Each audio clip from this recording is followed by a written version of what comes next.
Hebreos capítulo 1, el versículo 4 y 5 dice así la bendita palabra del Señor: hecho tanto superior a los ángeles, cuanto heredó más excelente nombre que ellos.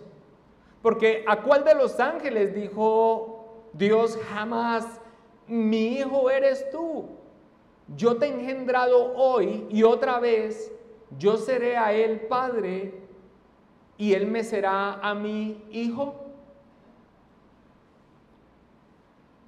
La idea que tenían los judíos acerca de cómo debía ser el Mesías, aquel rey prometido en las Escrituras que les liberaría de sus enemigos, que les introduciría en una edad gloriosa, en un reino inconmovible, chocó de frente con la vida, el ministerio y el mensaje de nuestro Señor Jesucristo.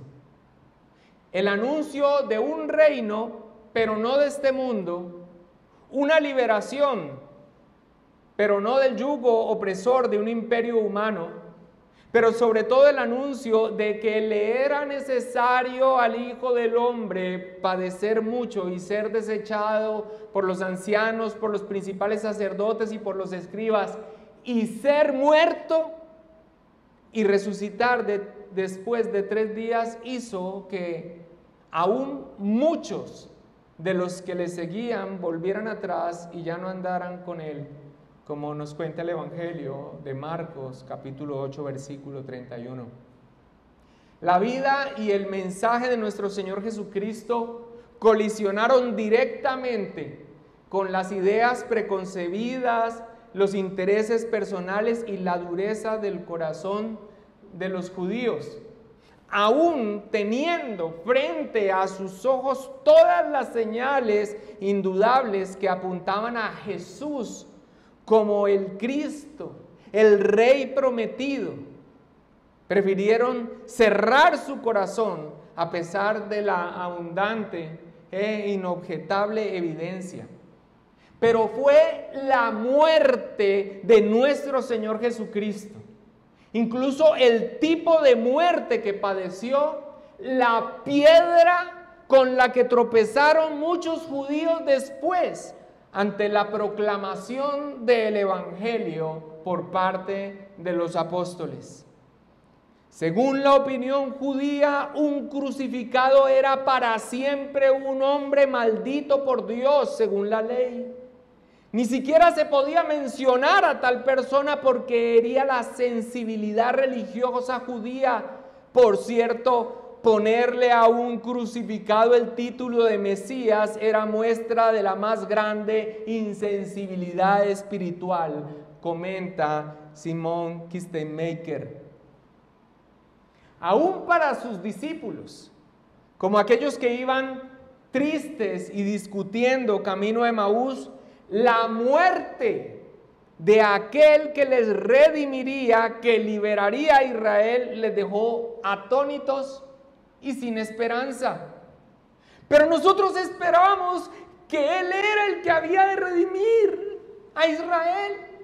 Y ahora, además de todo esto, hoy es ya el 3er día que esto ha acontecido. Recoge Lucas en su Evangelio, capítulo 24, versículo 21.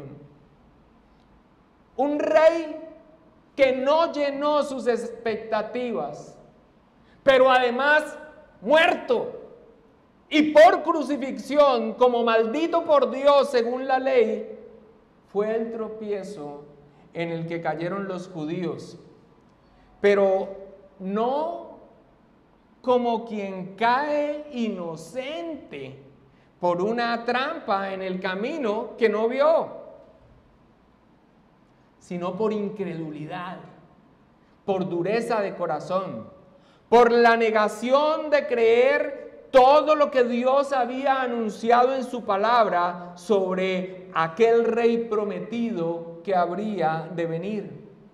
De hecho, a estos mismos discípulos camino a Emaús, el Señor Jesucristo los reprende fuertemente, no los excusa, ni tampoco acusa a la Biblia de silencio o de no ser clara, sino que le reprende diciendo lo siguiente. Vayamos hasta Lucas 24, versículos 25 al 27.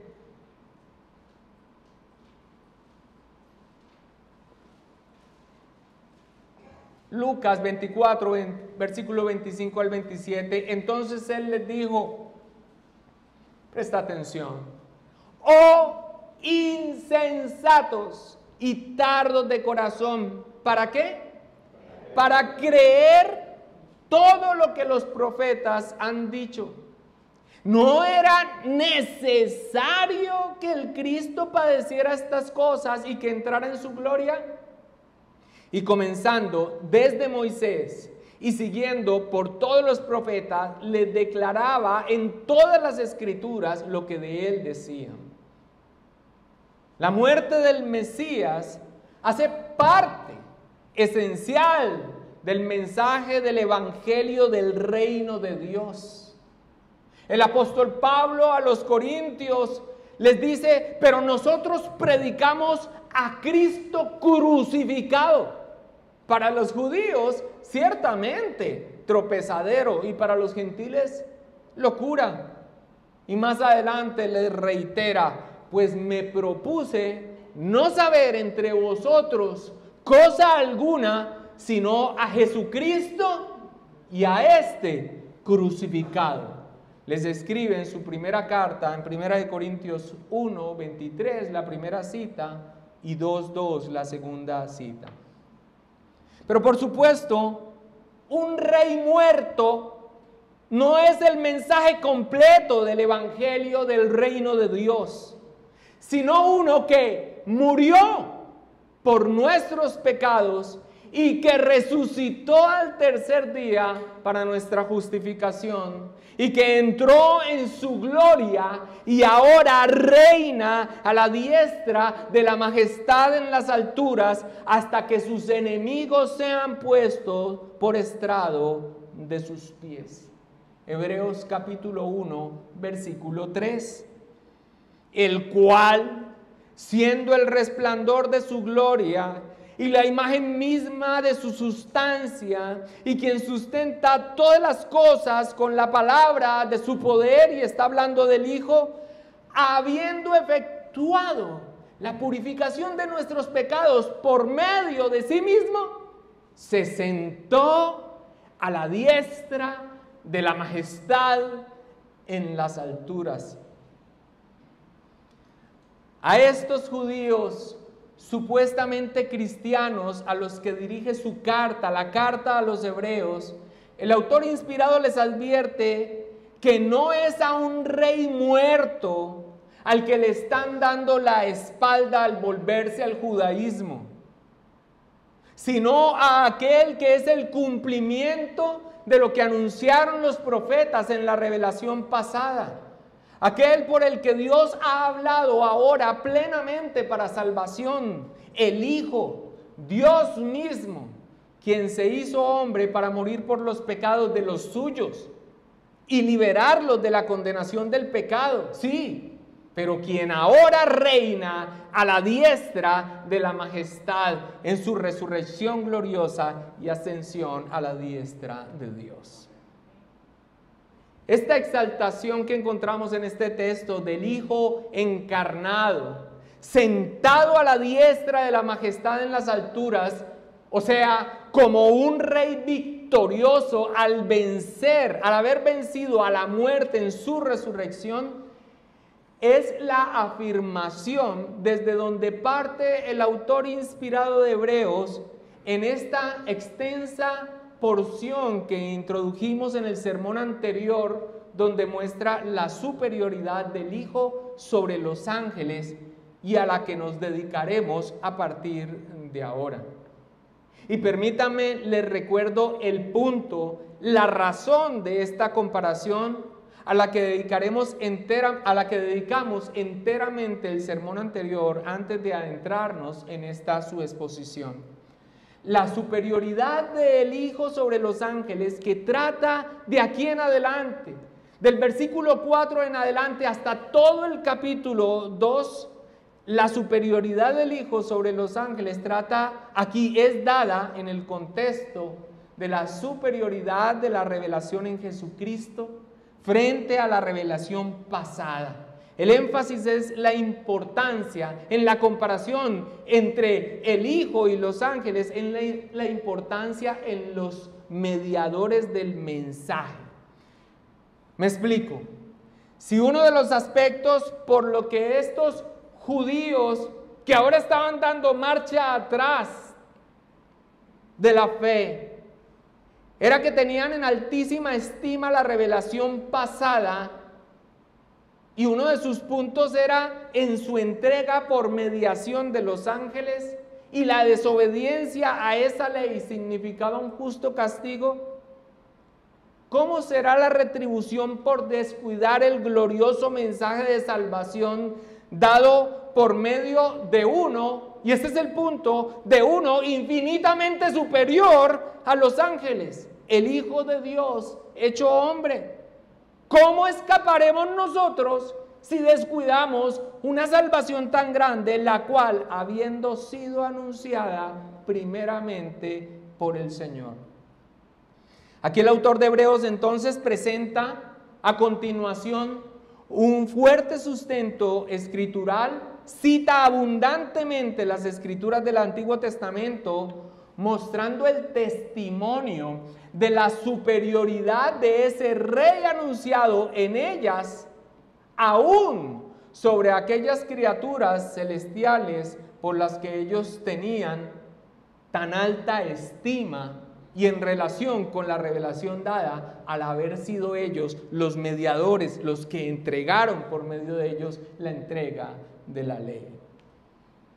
La primera referencia escritural que vamos a ver y a la que nos vamos a dedicar en esta mañana, tal vez no es muy perceptible a simple lectura, y es la afirmación en esa comparación que empieza a hacer de que el Hijo heredó más excelente nombre. Leamos el versículo 4. Dice: hecho tanto superior a los ángeles, cuanto heredó más excelente nombre que ellos. ¿Qué significa que heredó más excelente nombre que los ángeles? Antes de considerar esta afirmación acerca de este nombre superior, es importante enfatizar que cuando dice del Hijo hecho tanto superior a los ángeles, no está diciendo que el Hijo es una creación, ni siquiera una creación superior a los ángeles.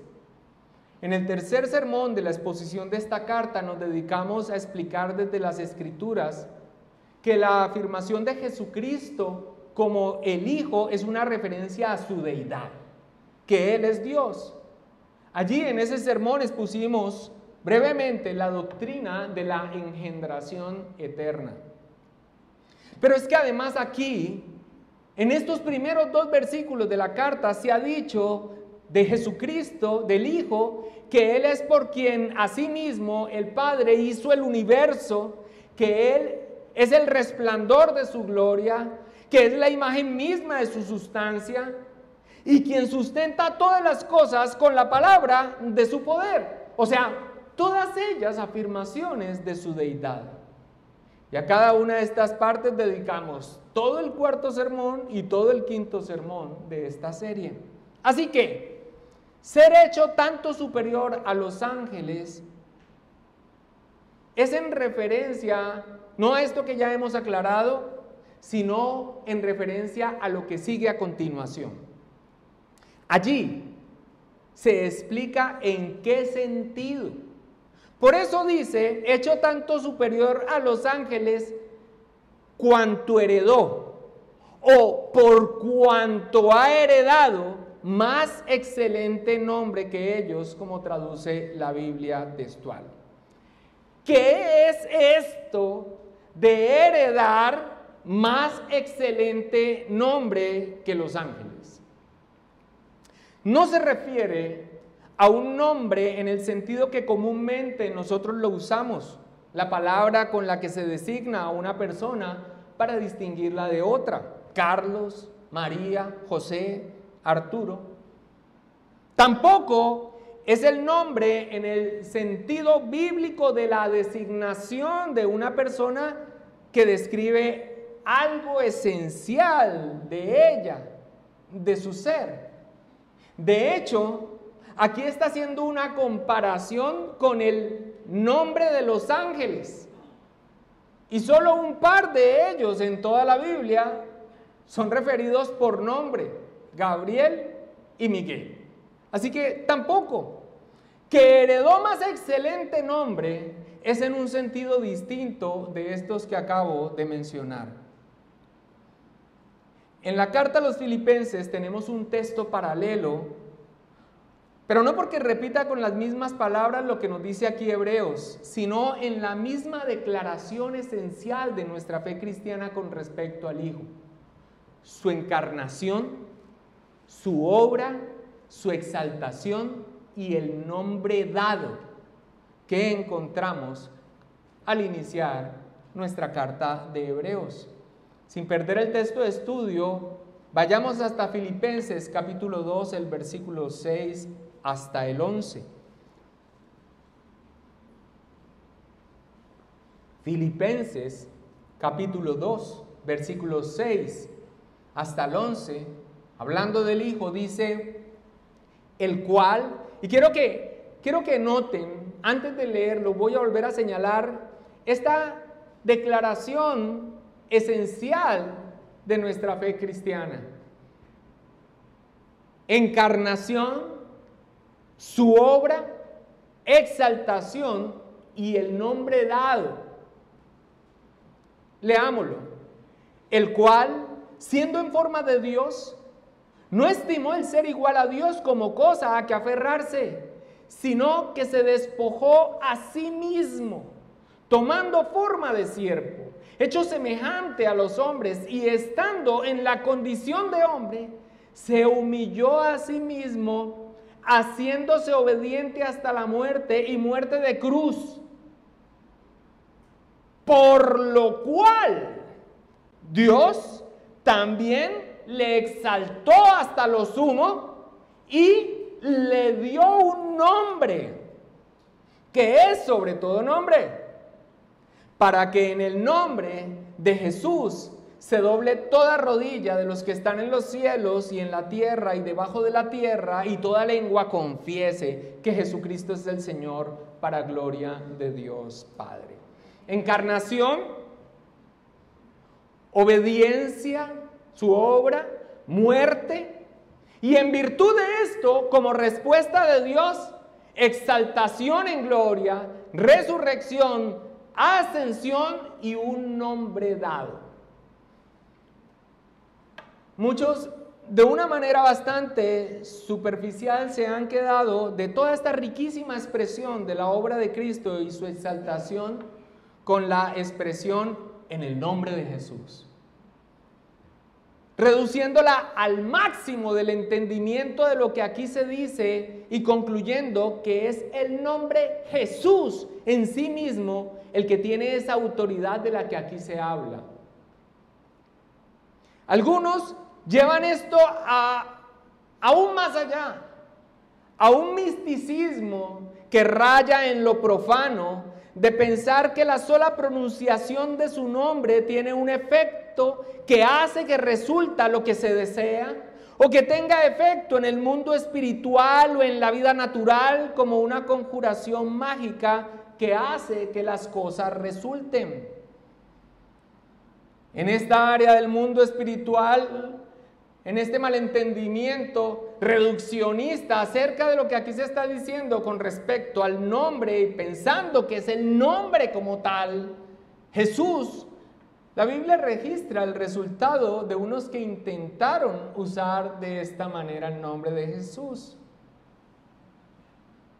En Éfeso, unos judíos exorcistas, no vayan a Efesios porque lo que voy a citar es de Hechos, pero en la ciudad de Éfeso, unos judíos que la Biblia describe como exorcistas ambulantes, hijos de Esceva, un judío jefe de los sacerdotes, enfrentándose frente a un endemoniado, ellos le dijeron: os conjuro por Jesús, el que predica Pablo.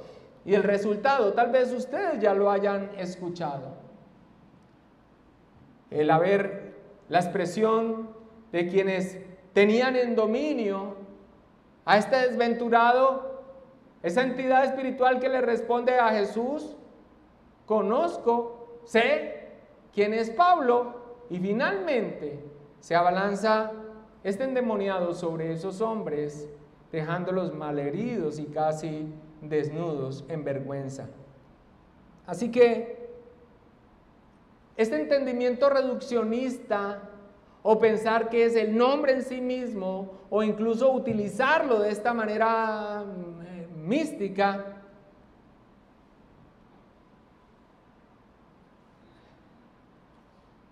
pierde el sentido de este patrón que nosotros hemos visto, de esta expresión de nuestra fe con respecto a la obra de Cristo. Pero resulta que esto no queda aquí. Incluso hay algunos que, pensando que se han sumergido en las profundidades del discernimiento y que no están sino chapoteando en el charco de la ridiculez y la ignorancia, piensan que la clave es ir al nombre, tal cual como el idioma original, Yahshua. Y para sonar aún más profundos en su discernimiento, Yahshua HaMashiach. Y que la falla o el pecado, el quid del asunto está en pronunciarlo en el idioma original y no en su equivalente en otro idioma. Aquí en Filipenses, cuando dice que le dio un nombre que es sobre todo nombre, es cuando lo exalta a lo sumo. Y es exaltado hasta lo sumo en virtud de su obra realizada. Es porque, estando en la condición de hombre, se humilló a sí mismo, haciéndose obediente hasta la muerte y muerte de cruz, por lo cual Dios lo exaltó hasta lo sumo y le dio un nombre. Y ante ese nombre dado en su exaltación, el apóstol Pablo pasa a dar el resultado necesario en toda la existencia, en todo lo creado. Que en ese nombre de Jesús se doble toda rodilla de los que están en los cielos y en la tierra y debajo de la tierra. Esta es una expresión hebraica que significa absolutamente todo lo creado. Y toda lengua confiese que Jesucristo es el Señor, para gloria de Dios Padre. Por supuesto que tenemos en alta estima el nombre de Jesús. Es más, es el nombre que divinamente es dado a José, que debe poner a este, concebido del Espíritu Santo, y que significa que Dios da salvación. Pero fíjense que el nombre Jesús no es asignado después de su obra y en virtud de su obra, su exaltación, y que en virtud de su obra y exaltación entonces se le entregue nombre. Encarnación, obediencia, muerte, y en virtud de esto, como respuesta de Dios, exaltación, un nombre dado, y respuesta de lo creado, rendición, rodillas dobladas.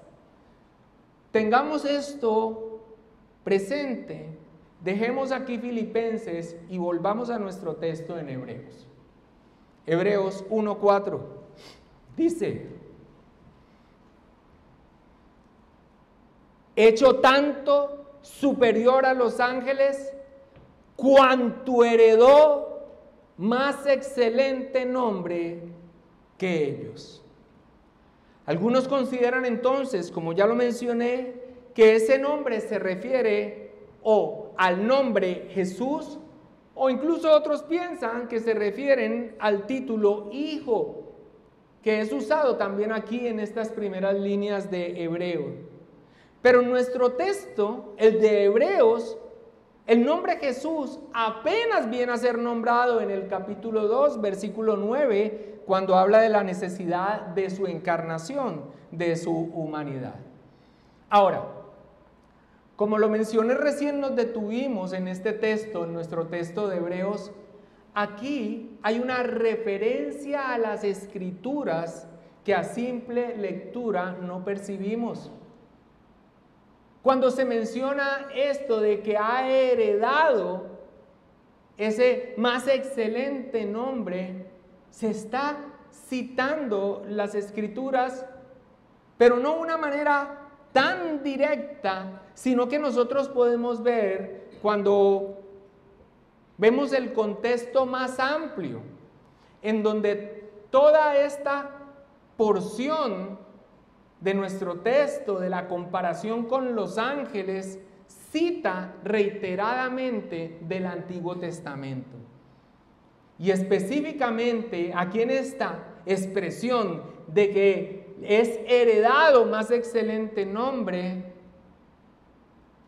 está citando el contexto del pacto que Dios hace con David y que se registra en la segunda carta de Samuel, en el capítulo 7. Escuchamos en las palabras de Dios a David en el establecimiento de su pacto la promesa de que uno de su linaje afirmaría su reino y que él edificará casa en su nombre y el trono de su reino será afirmado para siempre. Por favor, no pierda el hilo que voy a llegar al punto, pero leamos desde la palabra del Señor esto. Vayamos a 2 de Samuel, capítulo 7, versículo 8 al 9, y no vaya a cerrar, vamos a seguir leyendo. 2 de Samuel, capítulo 7, versículo 8 al 9. Le dice Dios a Natán, al profeta: ahora pues dirás así a mi siervo David: así ha dicho Jehová de los ejércitos, yo te tomé del redil de detrás de las ovejas para que fueses príncipe sobre mi pueblo, sobre Israel. Y he estado contigo en todo cuanto has andado, y delante de ti he destruido a todos tus enemigos, y te he dado nombre grande, como el nombre de los grandes que hay en la tierra. Básicamente aquí se menciona entonces lo que Dios ha cumplido en David, en el reinado que él ha podido llevar en representación de su pueblo. Y le dice que le ha dado un nombre grande. Y lo compara inclusive con los nombres de otros en la tierra, en una referencia a otros reyes de otros gobiernos. Pero mira cuando se hace esta promesa, a la que, por cierto, anticipo, David queda estupefacto. Versículo 12 al 14. Y cuando tus días sean cumplidos y duermas con tus padres, yo levantaré de ti a uno de tu linaje, el cual procederá de tus entrañas, y afirmaré su reino.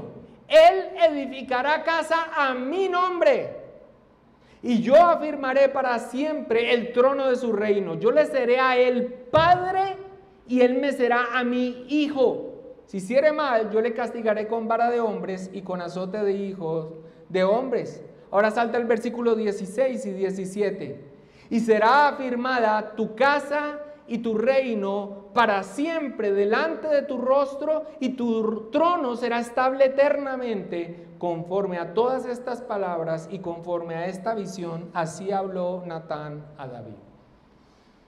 Y la respuesta de David en agradecimiento a lo que ha hablado sobre su linaje en lo porvenir, dice en el versículo 23: ¿y quién como tu pueblo, como Israel, nación singular en la tierra? Porque fue Dios para rescatarlo por pueblo suyo y para ponerle nombre. y para hacer grandezas a su favor y obras terribles a tu diestra, por amor de tu pueblo que rescataste para ti de Egipto, de las naciones y de sus dioses. El nombre y el trono del hijo de David están fuertemente unidos en este texto que nos narra lo que conocemos como el pacto con David. Y tal vez nos parezca, en este momento, te parezca muy forzado asociar lo que dice nuestro texto, heredó más excelente nombre, con esta cita del Antiguo Testamento. Pero resulta que en el versículo a continuación, que es el versículo 5, cuando sustenta desde las Escrituras por qué el Hijo es hecho superior a los ángeles, por esto que dice que heredó más excelente nombre, cita Segunda de Samuel 7:14 y otro texto más, el Salmo capítulo 2, versículo 7. Mira lo que dice precisamente a continuación en Hebreos 1:5. Después de haber dicho entonces,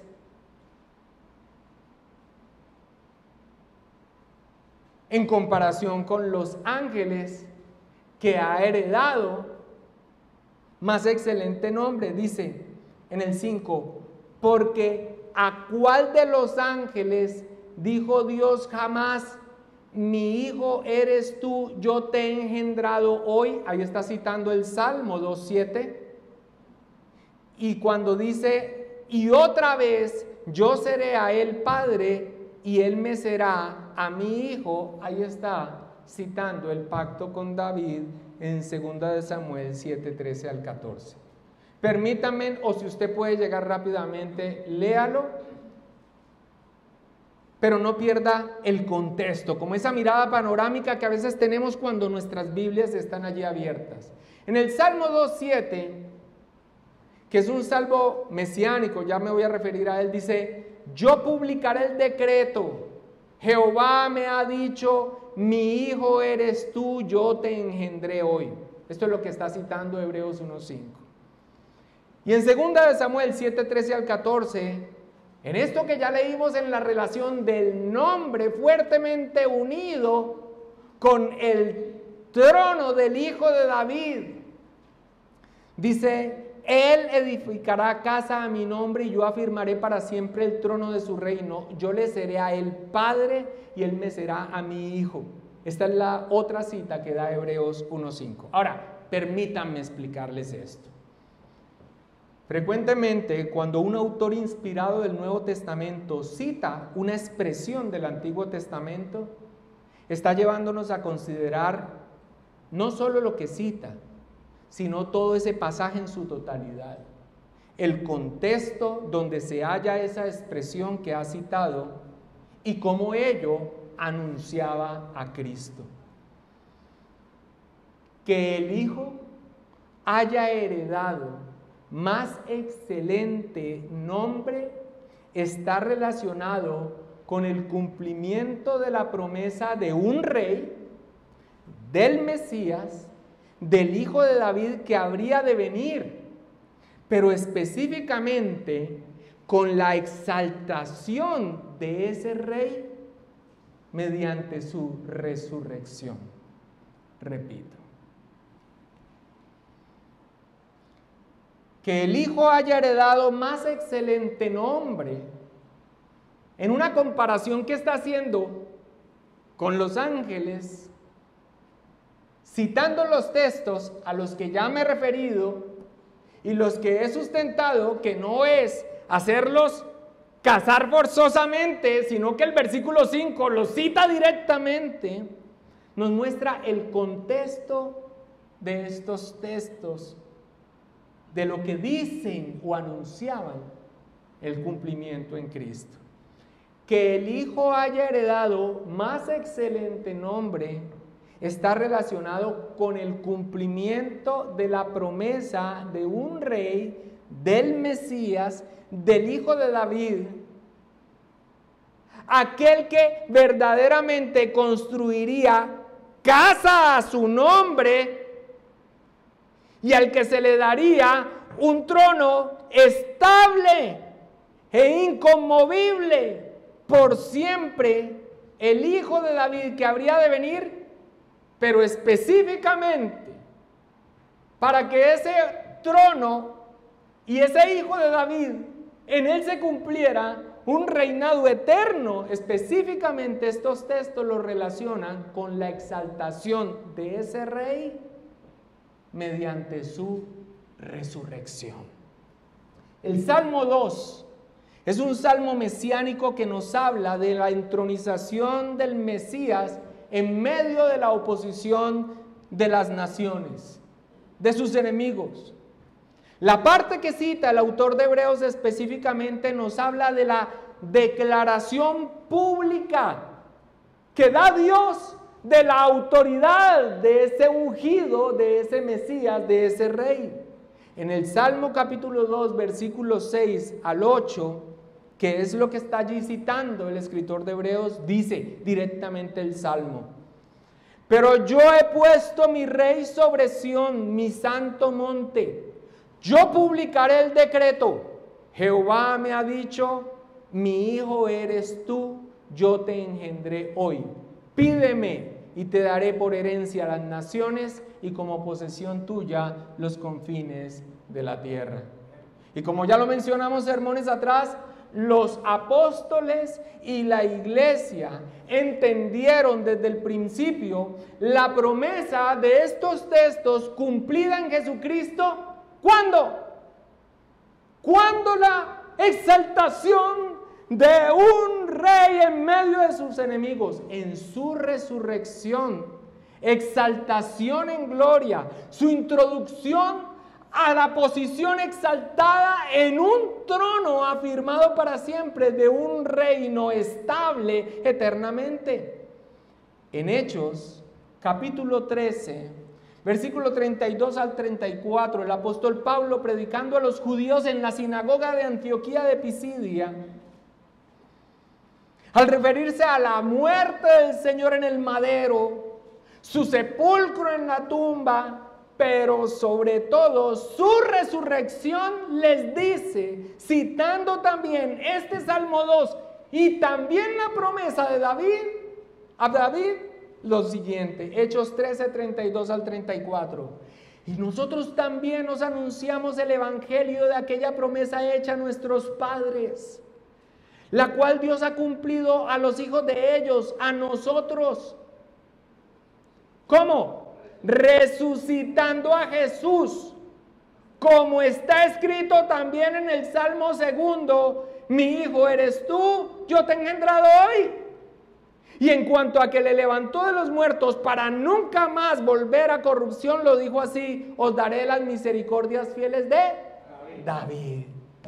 Y de igual manera, para que no nos quepa duda de la referencia al entendimiento que se tiene cuando se ven estos textos del Antiguo Testamento con respecto a un rey prometido,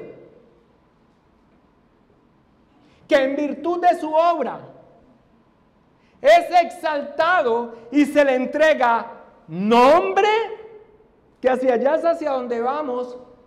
Mira cómo en estos textos se ve el cumplimiento, no solamente aquí, en Hechos 13:32, sino que el mismo apóstol Pablo al inicio de su carta a los romanos dice en Romanos 1, versículo 1 al 4. Pablo, siervo de Jesucristo, llamado a ser apóstol, apartado para el evangelio de Dios, que él había prometido antes por sus profetas en las Sagradas Escrituras acerca de su Hijo, nuestro Señor Jesucristo, escucha, que era del linaje de David según la carne, que fue declarado Hijo de Dios con poder, según el Espíritu de Santidad, por la resurrección de entre los muertos. La iglesia entendió entonces su entronización como Rey del universo, ante su obra consumada, su resurrección, su ascensión en gloria, como el cumplimiento del Salmo 2, como lo dice el mismo Salmo, la publicación del decreto, la declaración pública de Dios mediante su resurrección, de su estado de exaltación en autoridad, sobre un trono afirmado para siempre, de un reino estable eternamente, las misericordias fieles a David. Y la otra cita, además del Salmo 2, que es: yo le seré a él padre y él me será a mi hijo, ya la hemos leído frecuentemente y vimos que lleva al pacto con David, que se refiere a la promesa de un reino con un trono inconmovible, estable y eterno. Heredó más excelente nombre, se refiere entonces al honor concedido por Dios al Mesías como heredero davídico en el establecimiento de un trono eterno y estable.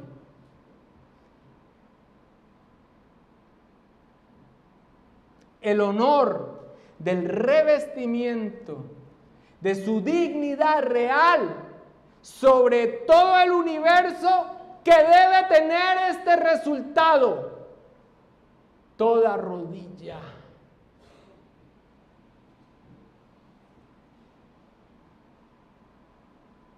se doblará. Si los santos ángeles de Dios eran tenidos como seres dignos de respeto, potestades superiores, mayores en fuerza y potencia, mediadores en la entrega de un mensaje cuya transgresión y desobediencia recibía justa retribución, la ley, ¿cómo será la retribución que se debe dar a todo aquel que dé la espalda al mensaje dado por uno que ha recibido un honor superlativamente superior como el Rey del universo, en un trono eterno, inconmovible, y ante el cual toda la existencia, incluido ángeles, porque eso es lo que va a decir en los siguientes sermones, Dios mediante, lo veremos en el siguiente sermón, incluido ángeles, deben hincarse, doblarse, reconociendo su autoridad.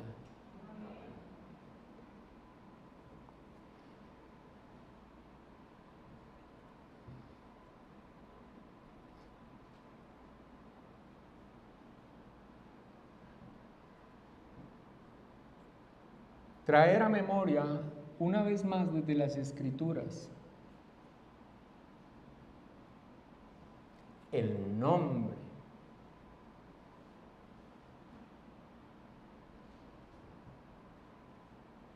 el reconocimiento del honor y la autoridad dado al Hijo en virtud de su obra de redención, liberación.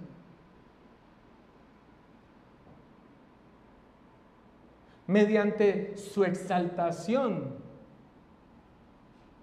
en su resurrección, ascensión y estar a la diestra de la majestad, a un creyente le permite reenfocarse nuevamente en aquel que es nuestro dulce, apacible misericordioso y lleno de gracia, nuestro Salvador Jesucristo, sin perder de vista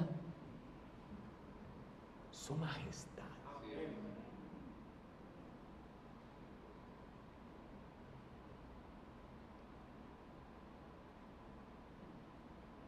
En la parábola de la casa sobre la roca o la casa sobre la arena, el Señor Jesús dice: ¿por qué me llaman Señor?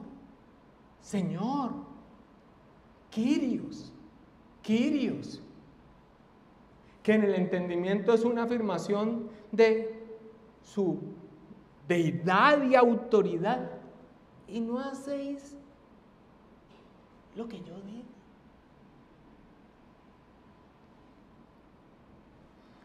Para los creyentes, traer desde las Escrituras el volver a alinearnos con el enfoque del cumplimiento de todo lo anunciado en las sagradas Escrituras del Antiguo Testamento y cumplido en Cristo Jesús en este aspecto de la altísima dignidad y honor entregado en virtud de su obra y su autoridad. Escúchenlo, autoridad, que para nosotros debe ser dulce, en la que somos impulsados por el poder del Espíritu Santo que nos ha sido dado para ya no hacer lo que quisiéramos, y nos conceda, no como estos que proclaman Señor, Señor, y no hacen lo que ese Señor y con su autoridad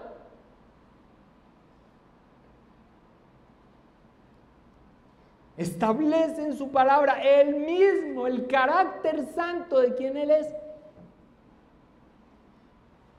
Es una incongruencia que nosotros no podemos permitir y que debemos corregir.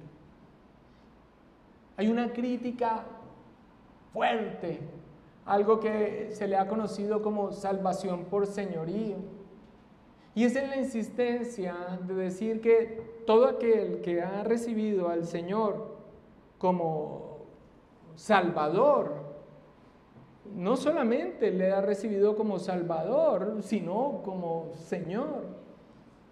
Y por supuesto que la salvación es solo por la gracia de Dios y solo mediante la fe.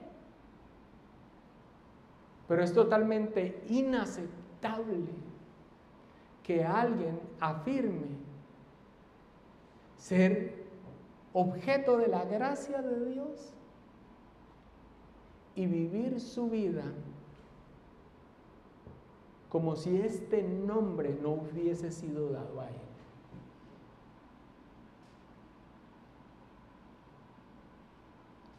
Ahora sí, amados hermanos, es nuestro dulce y apacible, misericordioso y lleno de gracia Salvador. Pero perder de vista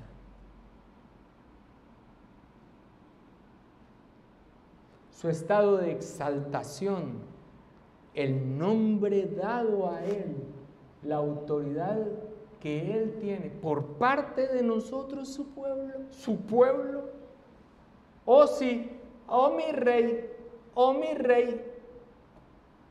para que en el momento en lo que el rey habla en su palabra, desecharlo como si fuese una sugerencia. Entendemos por qué algunos critican ese aspecto de la salvación por señorío. No se afirma que el hombre es salvo por obediencia, pero mis amados hermanos, es inaceptable, incompatible, incongruente con esta exaltación del Hijo, una vida que no se doble ante aquel que ha recibido como Salvador, pero que también Él es Señor. Ahora, mis amados hermanos, Es un descanso tener este rey. No es un rey muerto. Y no es un rey que esté esperando para reinar. Por supuesto que aguardamos su segunda venida para la consumación de su reino. Pero ahora mismo Jesucristo reina. Y lo que la palabra del Señor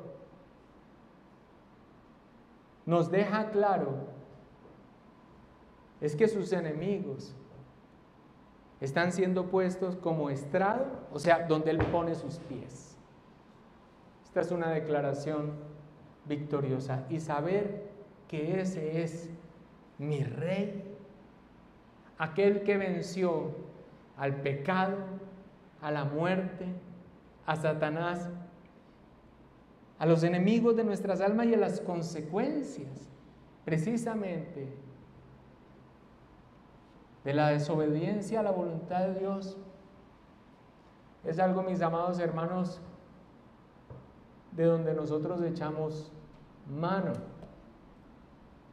Firme ancla de nuestra fe. Un rey no muerto, para nosotros no puede ser un tropezadero. Un rey que venció la muerte en la resurrección y que está exaltado en gloria y se le ha dado nombre. Oremos.